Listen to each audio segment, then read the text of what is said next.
amidst all the confusion and all the stuff about procedure, I want to sort of center things a little bit. The problem for President Joe Biden and Democrats right now is pretty clear. With the narrowest possible majority in the Senate, they need all 50 Democratic senators to agree, again, unanimously on legislation.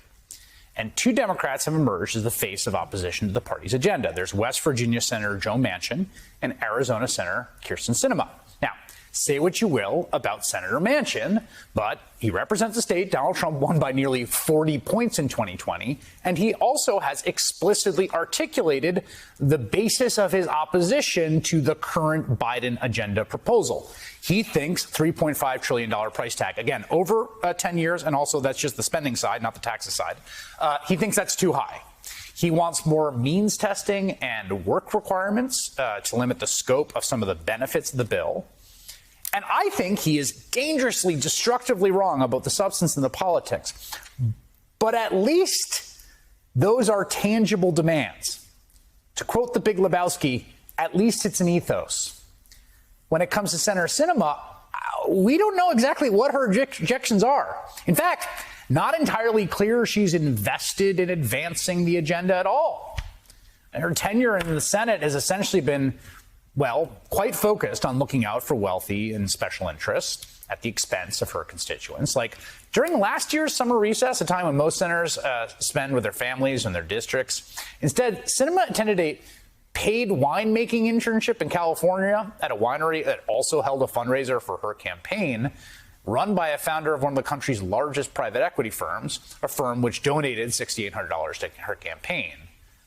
I mean, I guess that would be fun, but I don't know. You really need to look no further than what Senator Sinema was doing today. She met with the White House twice on the future of the bill. I think she's going back a third time, I just saw before we got on air. And then, while Democrats were feverishly working to put together a compromise she will support, the New York Times reports her schedule included a fundraiser with 5 special interest groups looking to kill the legislation, ready to write checks for between $1,000 and nearly $6,000 to Sinema.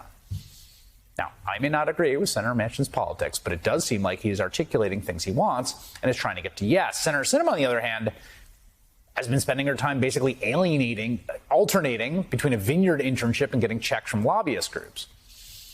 Donna Edwards is a Washington Post columnist, previously represented the Maryland's 4th Congressional District in Congress, where she served alongside then Congresswoman Sinema, and she joins me now. What do you think about, I have found Joe Manchin's explicitly articulated objections in some ways reassuring, because as Faz Shakir, who used to work for Harry Reid, said, you can't negotiate if you're not getting counters. At least that's something to work with. I don't know what is going on with Sinema. What do you think of that read on the difference between those two right now?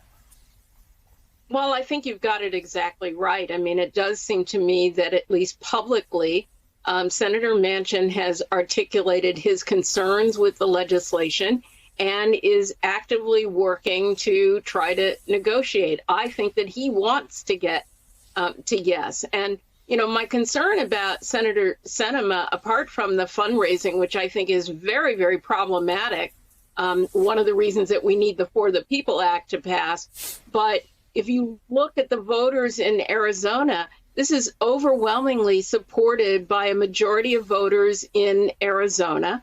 And among Democrats, also her constituents, the numbers are in the 90s in terms of support for the Build Back Better agenda. And so it is the president's agenda. And I'm concerned about any senator, any Democratic senator who would put on the line to possibly tank the president's agenda, because that effectively takes Democrats out of the running for the majority in the House and in the Senate. It's very problematic. Yeah, the polling on Sinema is fascinating. We got this new polling data for progress of this poll. So you've got a little bit of a test case. You've got Sinema and Kelly, right? And they're both from the same state.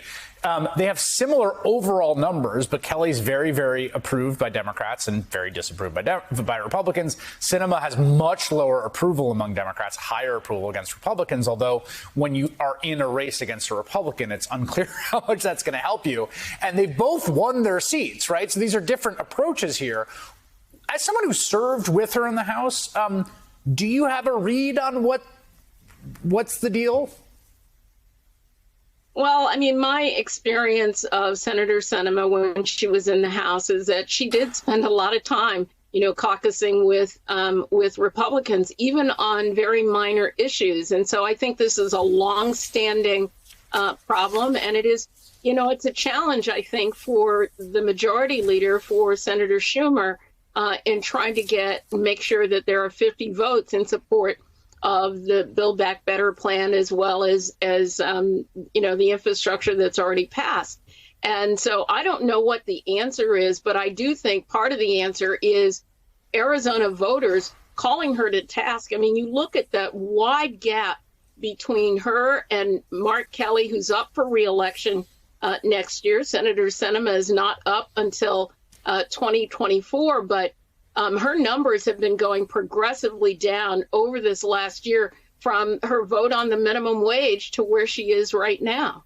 Yeah, she gave that very, very notorious thumbs down vote on the minimum wage. We have Ro Khanna, who's a current member of the House caucus, who says we have one senator from a state Biden carried, from a state where her colleague is 100% on board, holding up the agenda of the entire House of the National Democratic Party. This senator refuses to even give a number.